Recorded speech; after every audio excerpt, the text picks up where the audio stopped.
Assalamu alaikum, Ramadan Mubarak. Good afternoon, peace and love to everyone watching. Welcome to Sapelo Live. Sapelo Live is a series of conversations that we are doing to bring Sapelo Square content to you in new and important ways. I am Dr. Saad. I am the senior editor at Sapelo Square, and I am joined today by a good friend and personal hero of mine, Dr. Marc Lamont Hill. Dr. Marc Lamont Hill is one of the leading intellectual voices in the country. Trained as an anthropologist of education, Dr. Hill holds a PhD from the University of Pennsylvania, and his research focuses on the intersections between culture, politics, and education in the United States and the Middle East. And he has actively worked on many campaigns, especially around ending the death penalty and releasing political prisoners. And so I asked Marc today, so I should probably tell a little bit about the idea behind this. So I am watching or paying attention and experiencing everything that's going on with COVID-19. And it really, I think for me, made even more clear or amplified the links between white supremacy, racism, and capitalism, right? The idea that the wealthiest country in the world, right, doesn't have the infrastructure it needs to respond to a public health crisis, right? And when you pair that, and that's because, of course, capitalism is about profit, right? So you privatize healthcare, you offshore the production of things so we can't make our own masks, you monetize creating a cure, right? All these things, right? Create all these barriers to actually resolving a health crisis. And then when you add racism onto that, right? Then it's like Black people are really feeling the most lethal impact of this crisis. And so when I thought about that, I was like, I would really love to talk more and learn more, right, about not just in relation to COVID, but how are these forces, how should we understand these forces in general? And how could we understand them in relationship to sort of other parts of our lives? So the first person who came to mind, of course, was you, Marc. I was like, yeah, it'd be great to talk about this. And so I have a couple questions. Particularly because of your work around prisons and also your work in Palestine with Afro-Palestinians. And so I felt those were really, really two important, crucial, contemporary, pressing issues that sort of connect a lot of things. And so I kind of wanted to sort of bring you in the conversation on that.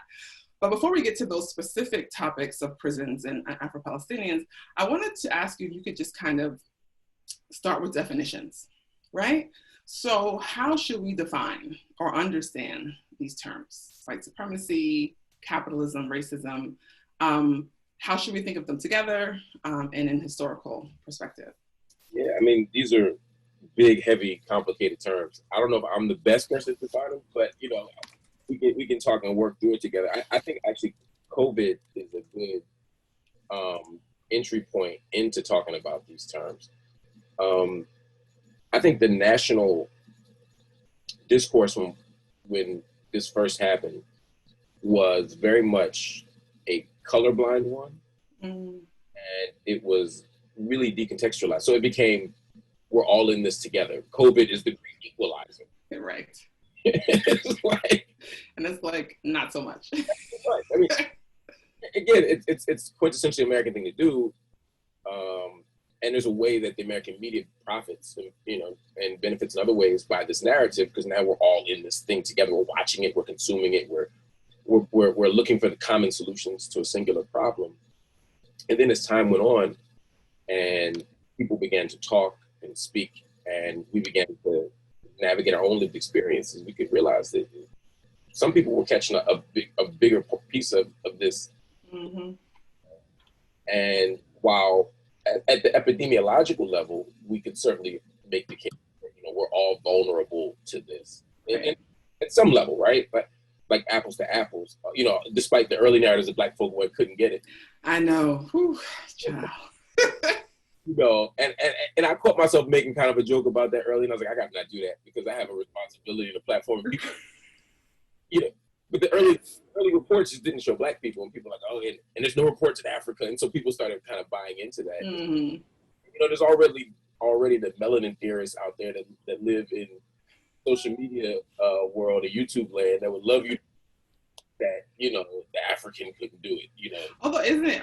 Although I wonder, right? And isn't part of the reason why it wasn't in Africa and I don't want to get off topic, but I'm just thinking about the ways capitalism and racism, like, you know, why the sort of shortness of the limitation of the spread may have something a lot to do with sort of protections because we're African people, but the ways in which, right, sort of capitalism and racism work so that particular types of routes and travel, you know, things that are not happening, right, in that way. And so, exactly, yeah, it just happened to not make it there through the spread because of all these other things. Right.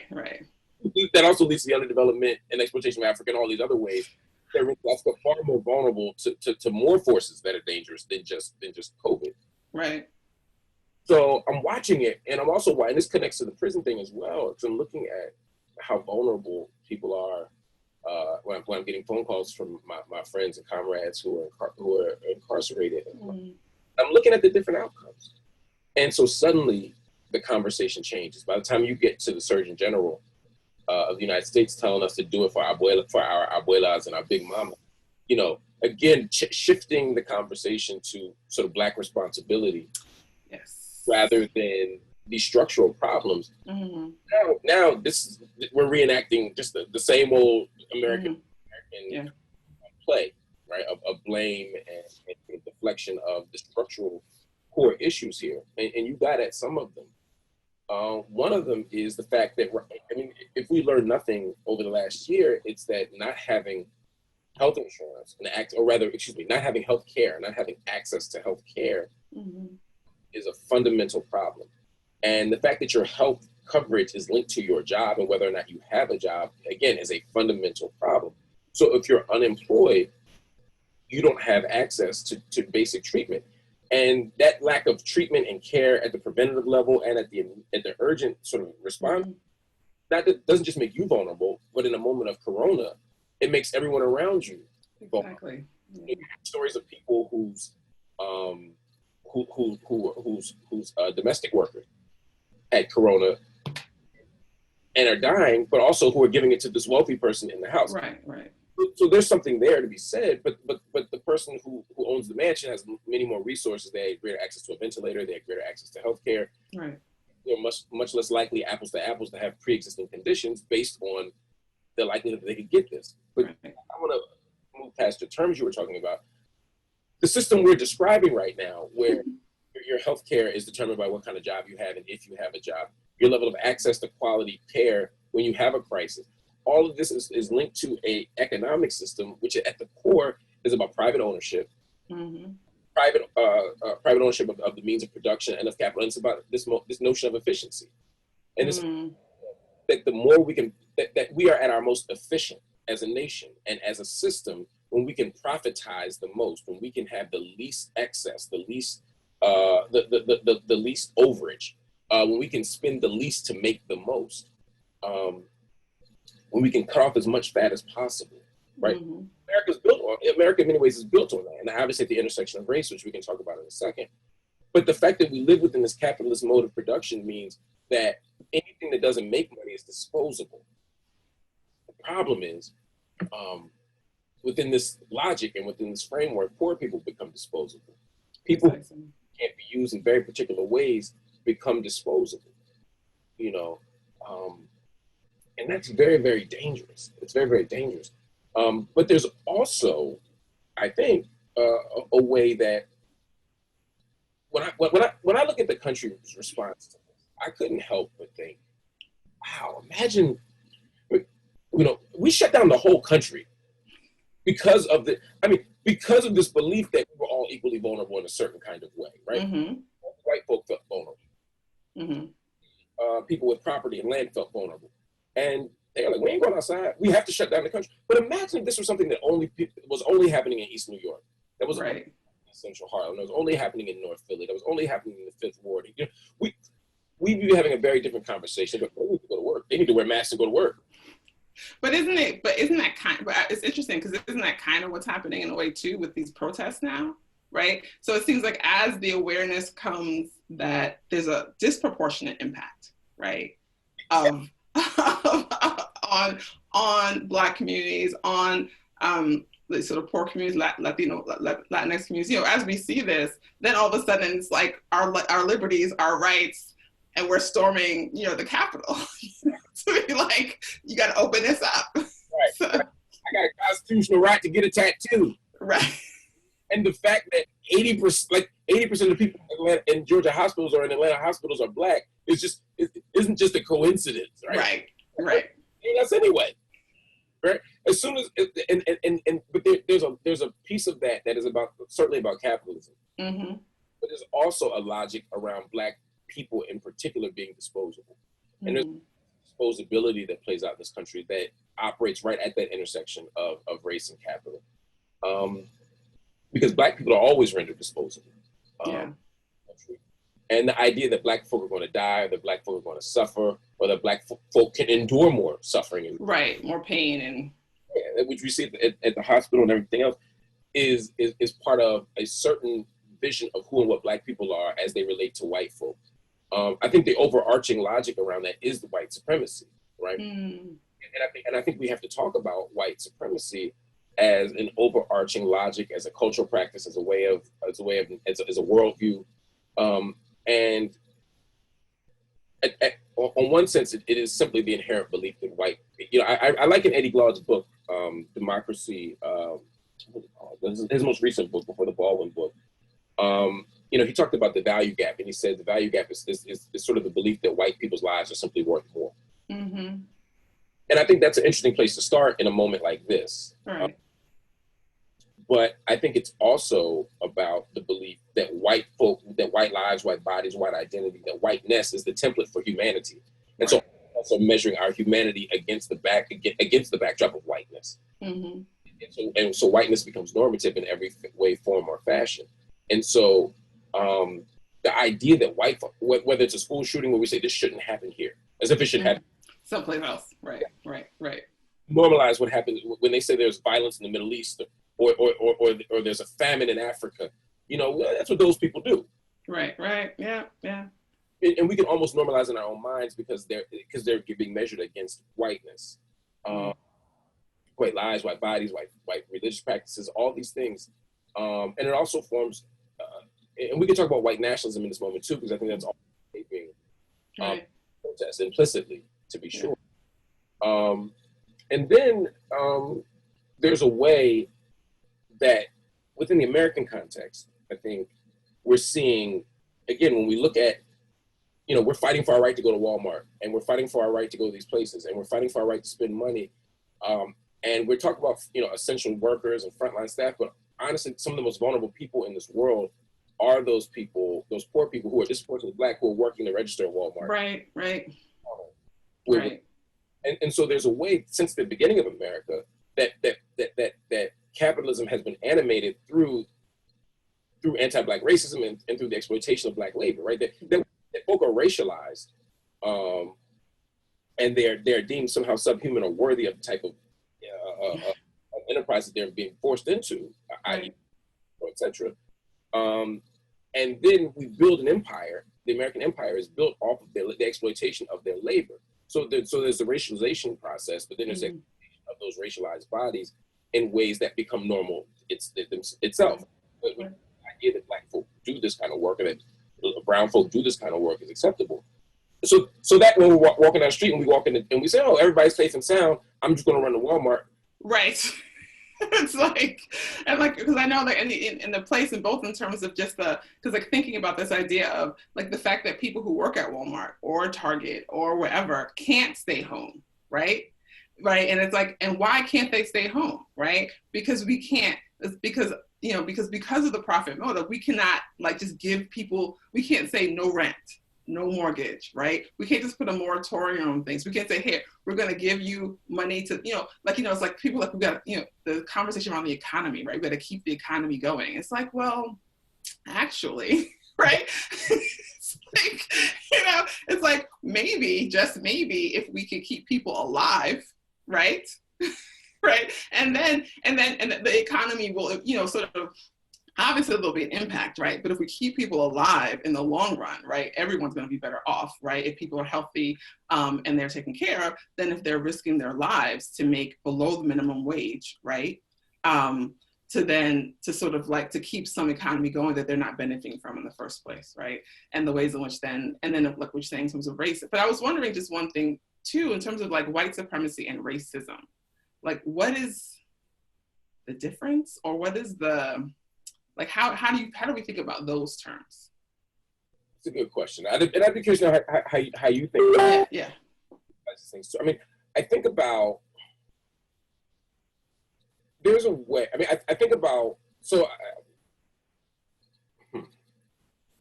when I tend to use, I think we conflate the two very often. Mm. I tend to use white supremacy far more often now. Yeah. I used to. I think that it allows us to understand at the sort of discursive level how we end up where we end up. Mm-hmm. I don't think it always does that. Racism allows us at its best, I think, to think about structures of injustice, and as well as the interpersonal, right? We can, of course, the racist acts, like what we saw with Ahmad. Oh yes, yeah. We can see that as, and we can say they're white supremacists, and we can think about all that stuff. But we often talk about that as racism. We talk about lack of access to jobs or housing, or the disproportionality in sentencing, or I think race is helpful for thinking about that, because it allows us to think about how a group of people can be structured as a being of the same sort, that racialized. Right. Looking at systems of injustice and inequality based on that racialized identity. Mm-hmm. Racism is helpful for all of that. But I think within this particular historical moment, I think white supremacy, in the abstract, I think racism can happen under multiple circumstances. Right. The very particular mode in which this form of racism exists. Right, and that's white supremacy. Right. Yeah. Where whiteness becomes the normative identity and template for all other things. I mean that, and then white supremacy now in this moment also plays out in other ways in terms of it. Because when white supremacist now is being used, it's often being sort of conflated with white nationalism. Right. Which I think, again, you can't be a white nationalist and not be white supremacist. And outside of the context of white supremacy. Significant way. But I think white nationalism is about a set of politics. It's about a set of beliefs and practices that are undergirded by white supremacy, but have very specific beliefs. They're anti-Semitic, they're anti-Black, they're often attached to certain beliefs in eugenics and in violent restructuring of the social order if necessary. Right. Yeah. I think, and I'll just move to the next question, because one of the ways that helped me think about this was Ruthie Gilmore's definition of racism, which she sort of defines, so I'm paraphrasing, this idea of a sort of a legal and extra legal, or outside the law, right? Group vulnerability to premature death, right? And I thought that was really helpful, because the idea is that, because you're a part of a particular group, right, or race in this sense, right? Whereas maybe the life expectancy for someone in your city, right, who's not in your group might be 70, but in your group is 20, right? And that's because of all the ways in which your life is cut short, whether it's because of overpolicing, or it's because of, the smokestacks by your neighborhood, you know what I mean? Whether, stress, all these kind of things make you more likely to die sooner. I thought it was a really cool way to think about, or just for me, it helped think about what racism is. And I think I agree with you in terms of white supremacy. It's like this kind of larger ideological sort of framework, right? That's based obviously on the idea that white folks are what white is right, white is norm, white is the base for humanity. And then capitalism for me comes into all that, because how do we maintain this, right? So how do we maintain that vulnerability to premature death, right? How do we maintain that the idea that white is the norm and white is the standard, right? It's through, right, sort of the capitalist system. So yeah, go ahead. There's two things with that. To the first point, I agree. I think we also need to create space, not just for sort of thinking about premature death, but I think that's right. But also I'm thinking about what it means to sit at a separate lunch counter, or to not be able to work. Things that may not have a material impact on whether or not you live or die, but can still do considerable harm to the spirit, so that access in those ways, I think, are also part of the kind of play out. Yeah, definitely. And as far as the second thing you said, I think that's part of the question we have, and this, debates is around that. Is capitalism being used Is capitalism the mechanism for sustaining white supremacy? Right, or is it Yeah. right. The opposite, right? As we think about capitalism, right? Is Sure. in order to sustain a capitalist state and a class defending state, we have to create an exploitable class. And how do you create an exploitable class? Well, you racialize them, right? Mm-hmm. Arbitrary difference. I mean, these arbitrary differences of skin color or what have you, that then allow for a particular to go forward, which we can make the same argument within the Palestinian context, within the African context, right, in the colonial moment. But that tension is a tough one, and that's what we are constantly, kind of thinking about back and forth. Right. No, definitely. And I mean, one of the things when I used to teach like African American studies, like intro to students, one of the things that we would talk about was sort of this idea, like the rule of hypodescent, right? Or it's both hypodescent. Yeah, we talk about that, and this idea of like why would you need to make a law, right? And both hypodescent, but also the law of, so if your mother is enslaved, then you are a slave, like into perpetuity. And like, why would you do that? Well, that's because that extends profit. Right. So it's like, that's how you maintain, like that way you always have this source of free labor sort of, forever. Right. So there's no need to do that. Right. In other systems of slavery, that wasn't the case. Right. But in this context, it very much was. Right. And so, yeah, that illustrates the point you're making. And so now moving to some of the work you do around prisons, like I was thinking about, this idea of the prison industrial complex, that very term itself, right? That seems, when I hear that term, it makes me think, well, that our prison system itself, right, is produced by, depends upon, reproduces this alignment between white supremacy, racism, and capitalism. And so I was wondering if you could speak to that in terms of your own work. Yeah, and I really think about like the work of critical resistance, particularly people like Ruth Gilmore, Angela Davis, and others. This idea of a prison industrial complex was really helpful because you can never understand the prison outside of the context of these broader structures and these broader forces and these broader ideologies. It's never just a prison. The industrial complex refers to the arrangements of organizations and institutions that are whose existence and financial sustenance comes from the existence of a caged class of people.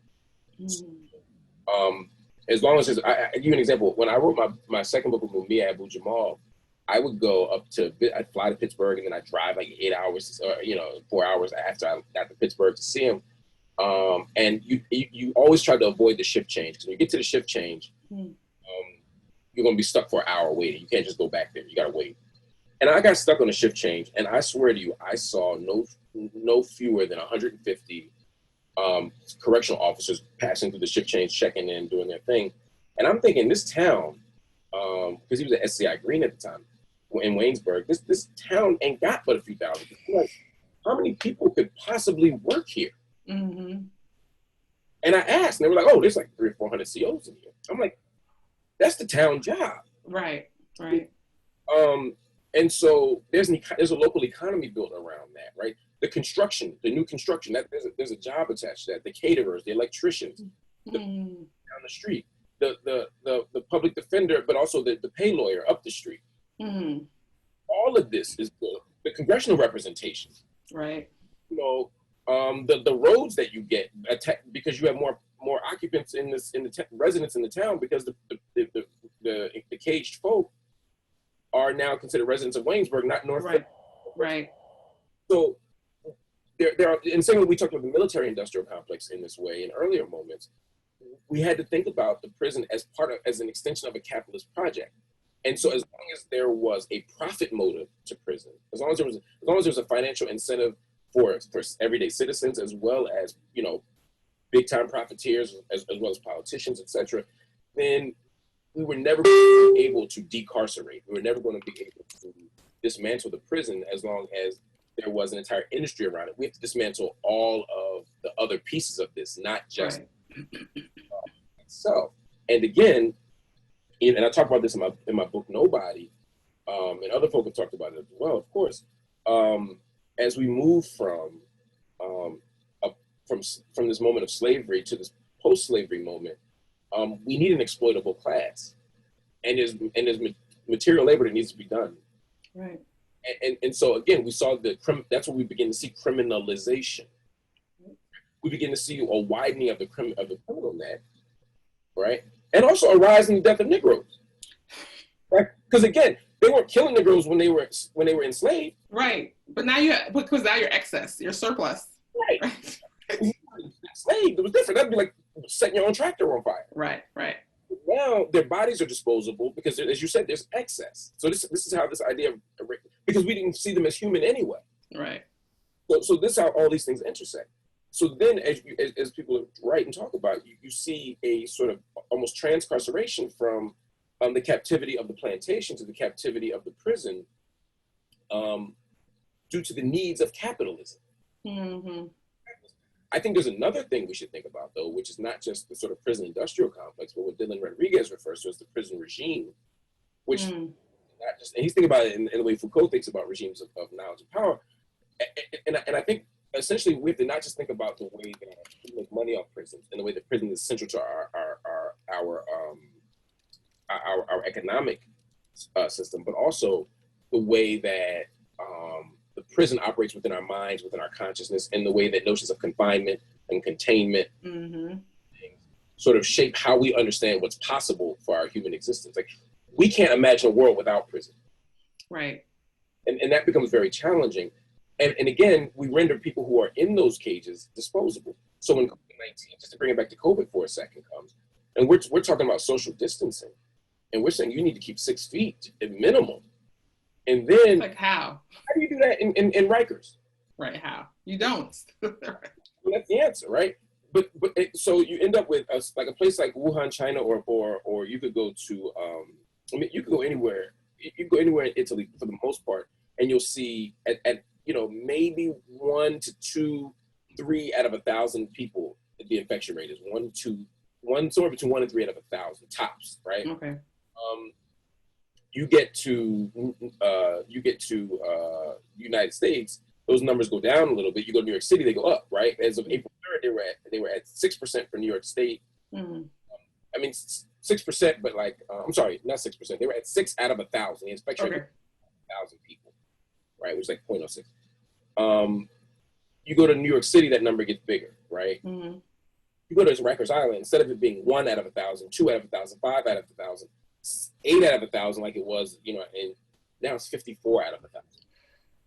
I mean, just to give you context, 50. Right. And that's based on what we're reporting. Right. And there's always underreporting. There's always, right. And so now you have these, and people were saying, and first thing we did is, well, we need to protect some of the COs. So now we'll let go of the people who are aging. We'll let go of the people who not at a higher enough rate, but we'll let go of some of the people who aren't likely to commit a crime, as if we couldn't have done that before, right? But like, now, why were they here? It's like, well, now they're a threat to someone else's life, right? But now they're in the prison and they're making masks for pennies on an hour, but not for themselves. For other people. They're making hand sanitizer masks for other people, but can't get any for themselves. Right. I mean, this is what capitalism does. Right. Right. We're gonna keep them just alive to make these masks and sanitizers so we don't die. But and it's like, and what you were talking about too, in terms of just the idea of the role of white supremacy and racism in it, because when I was thinking about the town you were talking about, right? It's like, well, then part of the way that, so you're saying the whole town is structured around this prison, right? This is the engine, right? This is the economy of the town. But if you're trying to get to someone to say, well, wait a minute, let's think about this, right? Do you want this to be your economy? But if there's a perception, right, that these people are this racialized group of people, right, who are not valuable, who are prone to criminality, then it's like, well, why would I change that, right? If there's a perception of that, like, what else they doing in prison? Shouldn't they make masks? Well, but they don't need masks themselves. But it's like, if they're not, it's like, if they're not valuable, right, because they've been racialized that way, then the kind of, I think particularly for those of us think about these issues and want to organize folks, like that becomes an additional challenge to get people to sort of think differently about it, right? Because added to the sort of the profit motive and their relationship to sort of like what generates from that is this idea around the very people, right, who are there and their value or lack thereof, right? Exactly. And that's what, and again, but if we believe that there's an actual criminal class, right, that's also racialized, then it's much harder. It's like, it's like when I always talk about this, like working in the entertainment business, it's not uncommon for someone to say that their agent does coke, right? Like, I got an agent, he's good, or I got a great lawyer, you should see him. He does a little coke, so don't call him on the weekends, we'll be fine. You would not say that. I can't be like, yo, I got an agent, he's great. He does crack. But you should talk to me, right? There's a way that, again, we can racialize certain practices. Practices on racial lines in such a way that doesn't just justify disproportionality in terms of sentencing and in terms of charging, right? In terms of like the Rockefeller drug laws and stuff like that. Right. Ain't differential. But in everyday life, in terms of just how we navigate the social and cultural world, we construct cocaine and crack differently. So, exactly. So when jail has people who are charged with crack or who are in possession of crack, it almost feels normal to us. Right? So it's like, well, that's where they're supposed to be, because coke is a bad choice. Crack makes you a bad person. Right. People should be in jail. And so what happens is and it's not just around criminality, it's also around age. I know we got to move on, but like, I mean, you think about, so when we say people are dying in jails and nursing homes, the first thing people say is, well, old people are supposed to die. And they're in jail, they should have did it in the first place. Oh my goodness. And so, so again, this politics and discourse of disposability. Right. You're not, because if you're not youthful, you're not young, if you're not healthy, if you're not fully able, right, then we have no use for you. Because exactly. So let's take this, because we are running out of time. Let's take this to the global scale, right? And so you have a documentary coming out soon, Black in the Holy Land, and I was able to watch the trailer, and the trailer ends with a scene with this Afro-Palestinian elder, right? And he talks about, and he describes, like, we are deeply rooted in this land. If you go around, you'll find us everywhere, right? And then, well, I'll say this here. Then he takes like a smoke of his cigarette, and it's so smooth. And I was like, I know we're not supposed to be essentialists here, but I know him. Okay, I done seen that before. I know him, right? But I thought, so anyway, I was just struck by that. And in lots of ways, and we probably should have a different conversation just about your work in Palestine, really, in this. But I was just thinking if you could just talk a little bit about sort of what you're doing, right, in terms of the work you're doing in Palestine and among Afro-Palestinian communities, and what are the comparisons and similarities or differences and distinctions you see between sort of what Afro-Palestinians are struggling with in their context, and what Black folks are dealing with on this side. That's a heck of that is a long conversation, right, but it's fun. So I initially was in Palestine doing activist work and doing delegation work, and I became really excited about the conversations that I was having there, but also struck by some of the people I was seeing. The first day I was in Palestine on a Dream Defender delegation, I bumped into the guy, I actually with a cigarette. His name is Ali Jidda. And I remember I walked up to him, and he spoke English, really well. And I asked him where he was from, and he's like, I'm from here. And I was like, well, here, like, where's here? What I'm saying? He's like, no, I was in the Old City. He's like, no, right here, Old City, Jerusalem. I live right down Via Dolorosa, make a left, you good. You know what I mean? And he looked like somebody I would know in Brooklyn. He looked like somebody Caribbean. He looked like somebody I would see him. And as I talked to him, I began to learn more about the Afro-Palestinian community in Old City, Jerusalem, which is a very particular community that I'll talk about in a second. But I began to ask questions about what it meant to be a person that I identified as Black, things like that. For years, I had been doing sort of ethnographic work in the States. Initially, I was doing largely work on educational work. As an anthropologist, I was doing a lot of educational work, both here and a little bit in Morocco, around literacy and stuff like that. And I was kind of making a pivot anyway toward different kinds of questions and different kinds of work. And I couldn't leave this question about race in Palestine. And it, asking questions like, what does it mean to be Black there? How do Black people get treated there? Is there racism here? What kind of racism do you see? And I started by asking those questions. They were the wrong questions. But that's where I started. Right.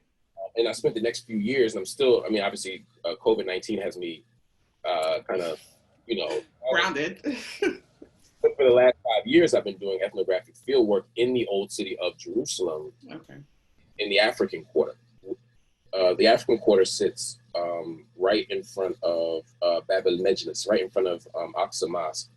So it is the closest quarter. It is the closest sort of their homes are the closest to the Jabal Sahra. yeah. So it's like amazing to see where they're situated. Wow. Yeah. Now, these folk have been there. The Afro-Palestinians have been there for over 100 years. There's a much deeper presence of Afro-descendant Palestinians that I'll talk about in a sec, but these are folk who actually immigrated here. Trying to do, many came from West Africa. These come from actually Senegal, Chad, Nigeria, and Sudan. And the ones who were coming from like Nigeria and Senegal, they were going to Mecca. And at that time, it was very common after the Hajj to then return through Jerusalem for this thing they call Taqdis al-Hajj. So they were sort of holify, sacrifice, like they perfect their Hajj by doing this Jerusalem thing. And so they would go to Jerusalem, go to Aqsa Mosque, they would worship there. Some fell in love with all the, all the, whatever that means, okay. They would find themselves married, they would find themselves with children, etc. So that was one part of it. Another part of it was that the Grand Mufti of Jerusalem at the time, Al-Hajj Amin al-Husseini, they saw the African Muslims as more pious and more Muslim. Because there was a time in Jerusalem, and prior to the Nakba, where you'd see women in shorts. I mean, it was a very, it was much less as it appears now.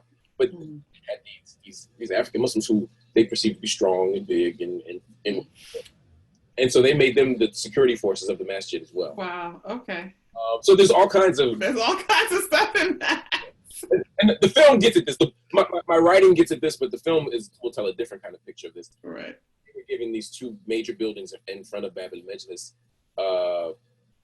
that in the Mamluk during the Ottoman times were prisons, and then during the Mamluk period they served as like just apartments and stuff like that. But now they live there. They live there basically free of charge. They pay a symbolic fee to the Jordanian Trust. I'm looking at the time because I'm like, I know. Right. Talking about this, I nerd out and right. Okay. Yeah. So all right. Let me think about this and then I'll pivot. Yeah. And so their journey into Palestine, now that they're in the third and fourth generation, has been interesting because while they are relatively new immigrants to the land, there was a deeper African presence there that had been there at least for centuries. Right. The formation of the Palestinian identity is shifting in many ways, right? This formation of a unified Palestinian national identity is forming. And these folk are participating in the resistance. They're the vanguard of the resistance. And what was called the Arab Liberation or Salvation Army, coming from all over Africa to fight in 48. First person arrested in 67 after the 6 Day War, or not, with the 1967 war, Fatima Barnawi, a Nigerian, or a woman of Nigerian descent who's Jericho in Jerusalem, who lives in the African Quarter. She eventually came back after being cast out and was the leader of the Palestinian Women's Police Force. So, these are the leaders of that guy you saw in the video, spent 17 years in prison. Wow. Resistance work. He was a leader of the Palestinian Liberation Front from prison. And so he's translating Fanon from French into Arabic for them. And so he's serving as this kind of axis. So all this interesting stuff is happening. But, and this is the bigger picture, those are just the people who were there over 100 years. And that's what my writing is about. That's what my ethnographic work is about. And it captures a slice of that. What I was trying to do was tell a story in the film, Black in the Holy Land, which I'm directing, but also I'm working with Stacey Muhammad, who's producing it and doing brilliant work. Nancy Mansour from Existence is Resistance is the executive producer of it. It's a team effort. And the story that I wanted to tell was not a question of what does it mean to be Black there, but rather how does one experience racialization and racial identity within the context of historic Palestine, because these terms Black don't really hold up very well. Right. Race and racism, they may hold up, but not in the same way. Because what we see is that, because when I first got there, I'd be like, they keep lying to me. I keep saying, do you experience racism? And they always be like, no, right? From Israelis, yes, from Palestinians, no. And I'm like, wait a minute. when you walk into the African Quarter, right, looking for the African Quarter, it's called Hebs El Abid, right? So it's literally the prison of slaves, or slave prison. So they still refer to the Africans as Abid, right? You could argue, again, that's a whole other conversation, right. but you know, but you keep talking to them, and they'll be like, Islam destroyed all racism. And they have a very particular kind of company line about racism and the struggle. Right. The more time I spent there, the more I understood that this is complex. Yes. One, what they were saying in a more, that I understood as I did more work, was that I didn't, within the Israeli state, that Palestinianness is the racialized identity. It doesn't mean that there's not anti-Blackness. Right. It doesn't mean there's not racism. It doesn't mean that white supremacy doesn't exist. There's sisters in the African Quarter that skin bleach. But the question is, but for them, the primary thing that makes them vulnerable, to use the language you quoted from Ruth Gilmore, is the primary thing that makes them vulnerable to premature death is not their Blackness, but rather their Palestinian. Because there's Ethiopians on the other side of this, right, who I studied as well in the film, who don't go there, who don't have that experience. So I go from Jerusalem to Halot prison, which is where there are asylum seekers. You got Sudanese brothers, and you got Eritrean brothers, mostly brothers, who are who have literally left their countries seeking asylum in Israel, which is supposed to be the only democracy in the Middle East, and they this international refugee accord, but they don't want them there. Right. And they put them in a detention center, which is like a prison, almost making it so uncomfortable that hopefully they leave. Some have been there for over a decade. Some have been there for 15 years. And even though Halot has closed in the Negev, they still can't get official refugee status. They are still not allowed in. So what I hear you saying then is that sort of this idea that their racism, white supremacy, we haven't really got to capitalism, but though, like the manifestation of that, right, in this other space, right? So, because I think we can see the parallels, right? So there's parallels in terms of, so particularly sort of the African refugee immigrant coming to Israel for asylum, and there's an anti-Black racism, right, that you hear about all the time, where they're like, we don't want these people here, right?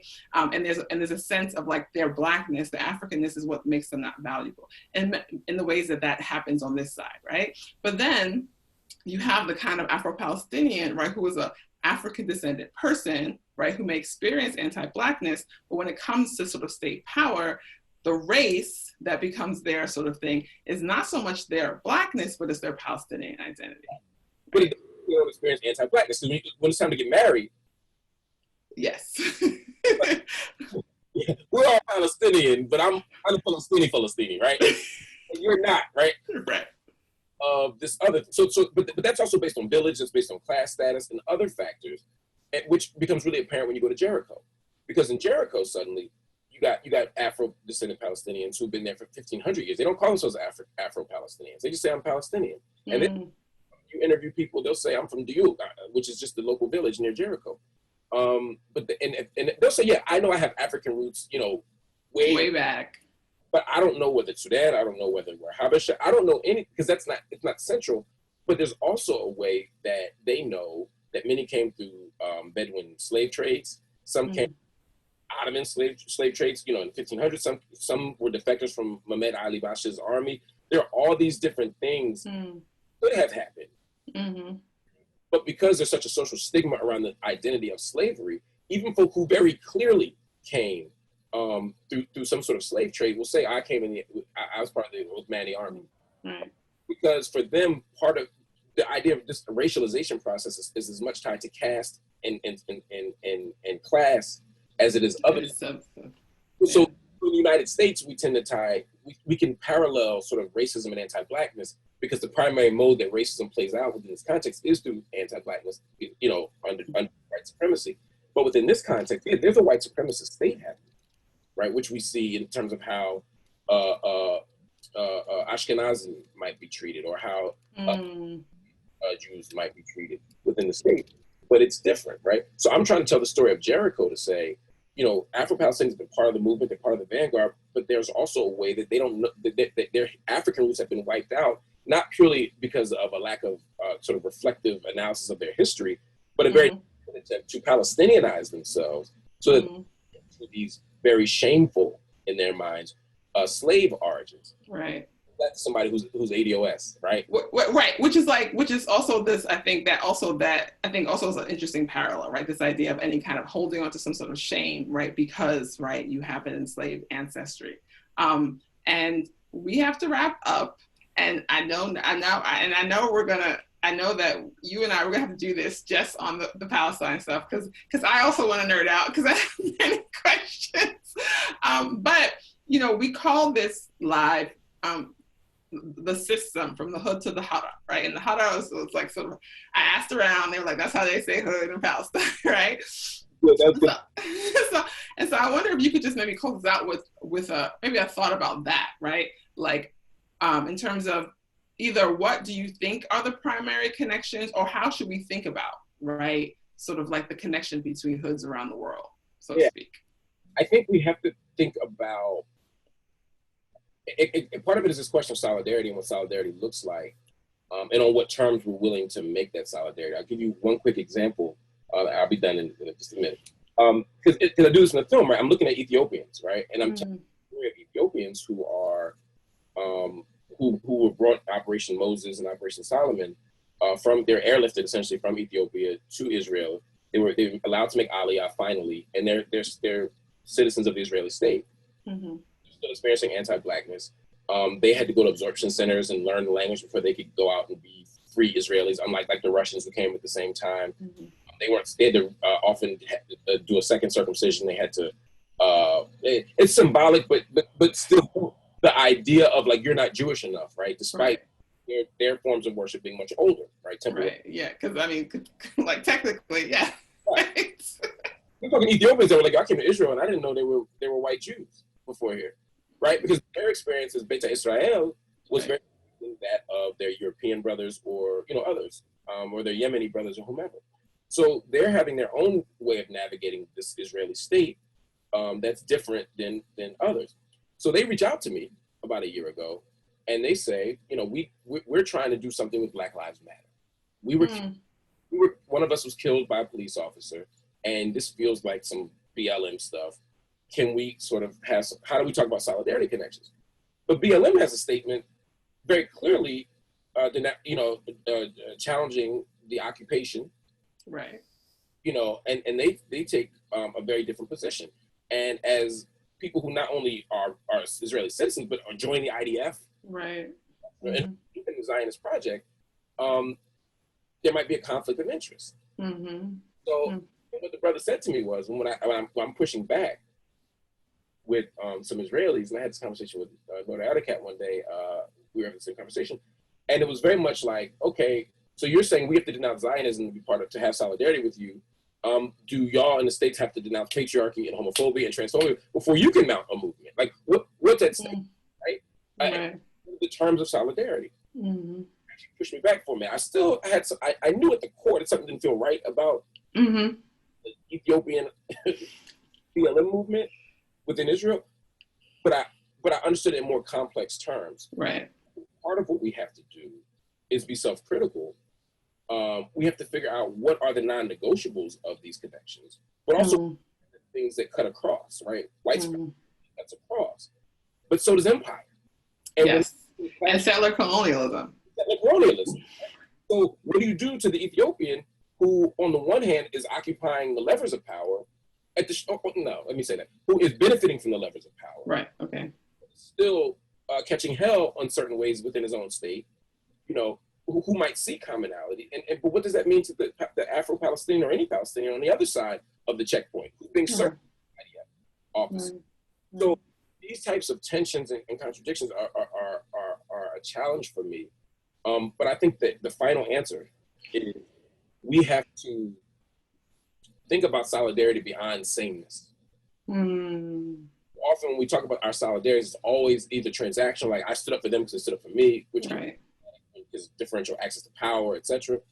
And also, I stood up for them because they are me, right? So I need to be. So I went in looking at Afro-Palestinians like, oh, they're like me. They're like, they just niggas in Palestine, right? So how do we think about that, right? If they've been niggerized in Palestine, what does that mean? It turns out that's not how it functions, right?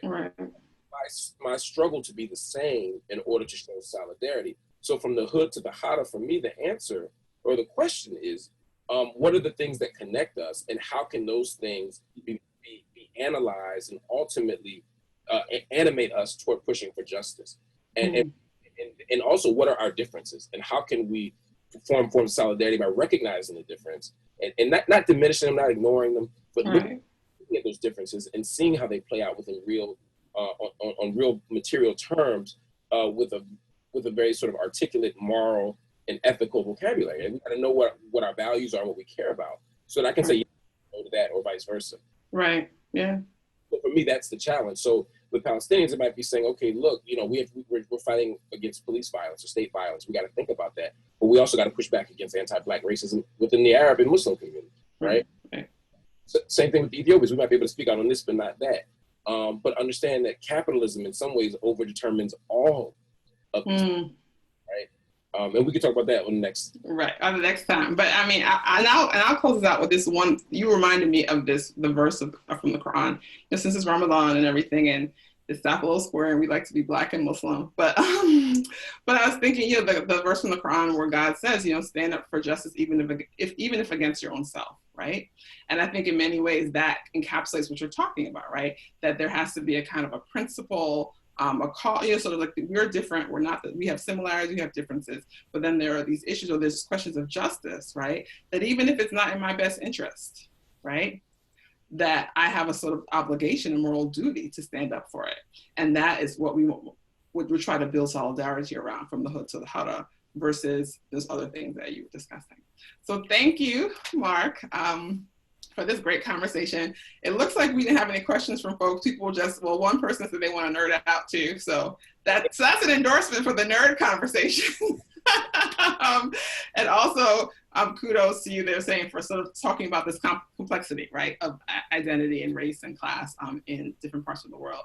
So on that note, I want to thank everybody for joining us today. I want to remind y'all of two things. So May 19th, Sapelo Square is having our called Black Legacies, Black Futures. We're having a celebration, online celebration, and to commemorate and honor Malcolm X and Hajj al-Shabazz from 5:30 to 7:30 p.m. Eastern Standard Time.